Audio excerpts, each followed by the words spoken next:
আপনি জীবনে যা কিছু অর্জন করতে চান তা সময় মতো অর্জন করে ফেলুন, কারণ জীবন আমাদের সময় কম দেয়, সুযোগ কম দেয়, কিন্তু আঘাত বেশি দেয়। সত্য বলতে নির্দিষ্ট একটা বয়স পার হওয়ার পর বুঝতে পারবেন শুয়ে বসে থাকার দিনটাই হচ্ছে উৎসব। সো হ্যালো এভরিওয়ান, কেমন আছো সবাই? আশা করি সবাই খুব ভালো আছো, আমিও অনেক ভালো আছি। তো আবারও একটা নতুন ব্লগে তোমাদের সবাইকে ওয়েলকাম জানাচ্ছি।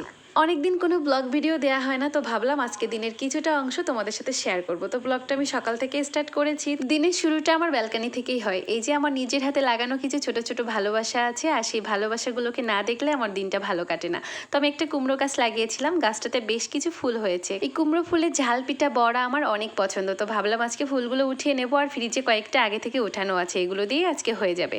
তো আগে যে ব্যালকনিতে আমি রঙ্গন গাছের ফুলগুলো দেখিয়েছিলাম, ওটা হচ্ছে আমার আরেকটা ব্যালকনিতে। আমার দুই ব্যালকনিতেই গাছ লাগানো, একটা ব্যালকনিতে ফুলের গাছ লাগানো আর একটা ব্যালকনিতে সবজি গাছ লাগানো। তোমাদের সাথে একদিন শেয়ার করবো সবকিছু। তো এদিকে সকাল 7:30 বেজে গেছে, এখনো খাওয়া দাওয়ার কিছুই হয়নি। তো এখন কি করব চিন্তা করতে মাথার ভিতরে চলে এলো যে ঝটপট ডাল করে নেব, ভাত করে নেব, সাথে ডিম ভাজা। সকালে ঝটপট কোনো খাবারের নাম মনে আসতেই ডাল ভাতের কথাই মাথায় আসে আমার। আমি বাবা একদমই বাঙালি মানুষ, এই যে স্যান্ডউইচ কিংবা নুডলস পাস্তা এগুলো কিন্তু আমার সকালের খাবারে রোচে না।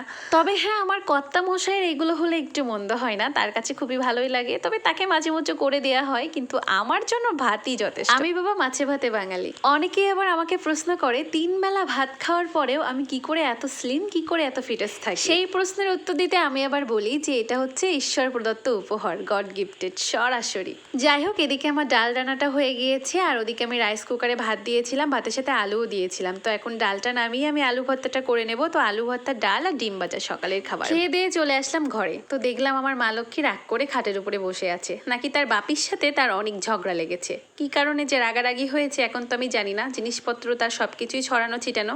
তো আমার রুমের অবস্থা সারাদিন এরকমই থাকে, কারণ যে ঘরে আমার মা লক্ষ্মী আছে সে ঘরে তো এরকম অবস্থা হবেই। যাদের ঘরে এরকম 1-2 পিস আছে তারাই একমাত্র জানে। এরই মাঝে আমি একটু গ্যাপ দিয়ে নিয়েছি। আমি এর ভিতরে আমার মেয়েকে স্নান করিয়েছি, আমি নিজে স্নান করিয়েছি, ওকে খাইয়েছি। খাওয়ানোর পরে আমি আবার দুপুরে রান্নার জন্য চলে এসেছি। সব ভিডিও যদি তোমাদের সাথে শেয়ার করতে যাই তাহলে অনেক বড় হয়ে যাবে ভিডিওটা, আর ভিডিও যত বেশি বড় হবে তত ভয়েস দিতে কষ্ট হবে। কেন রে ভাই, এত কষ্ট করতে আর ভাল লাগে না। তো এই যে 2-3 মিনিটের একটা ভিডিও আপলোড দেবো ভেবেছিলাম, তারপরে অনেক বড় হয়ে গেছে।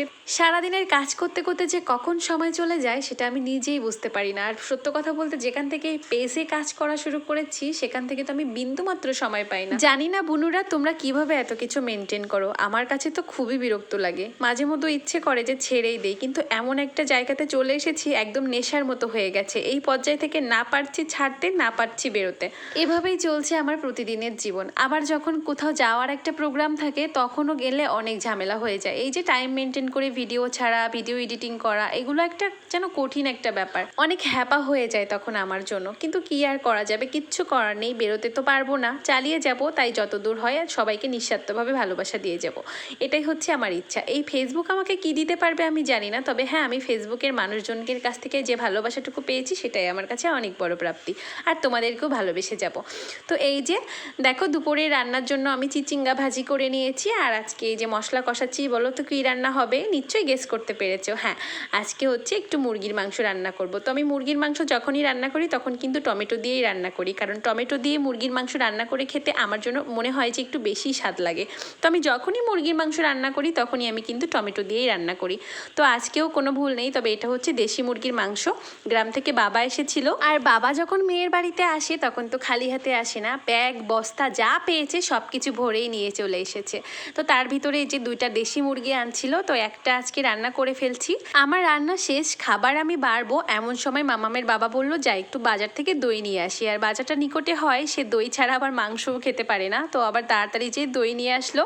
তো এই যে দইয়ের বক্সটা খুলছিলাম, দইটা একদমই ফ্রেশ ছিল, একদমই ফ্রেশ। তবে আজকে দইয়ের স্বাদটা একটু বেশি টক ছিল। আমার আবার একটু মিষ্টি দই পছন্দ, কিন্তু মামামের বাবা আবার হচ্ছে টক দই খেতে পছন্দ করে, এই জন্য ওর পছন্দের আজকে নিয়ে এসেছে। যখনই দই আসে বাসাতে মিষ্টি দই আসে, কিন্তু আজকে টক দই এসেছে। ব্যাপার না, সবসময় তো আর সব রকম খেতে হয় না, সব কিছুরই স্বাদ নিতে হয়। সন্ধ্যায় একটু কিচেনে ব্যস্ত ছিলাম, তো রুমে এসে দেখি আমার মা লক্ষ্মী প্রতিমা সেজে বসে আছে। এই যে দেখুন, আমার একটা লিপস্টিকের 12টা তো বাজিয়ে দিয়েছে, আর পুরো লিপস্টিকটা একদম মুখে লেপটে নিয়েছে। তার যন্ত্রণায় সারাটা দিন অস্থির হয়ে থাকি। এখন যাই বাথরুমে নিয়ে তাকে ঘষা মাজা করি। তো যাই হোক বন্ধুরা, এই ছিল আজকের ছোট্ট একটা ভিডিওটা আর বেশি বড় করব না, এখানে শেষ করতে চাচ্ছি। সবাই ভালো থেকো, সুস্থ থেকো। আবার কোনো একটা নতুন ব্লগ নিয়ে তোমাদের মাঝে চলে আসবো। টাটা।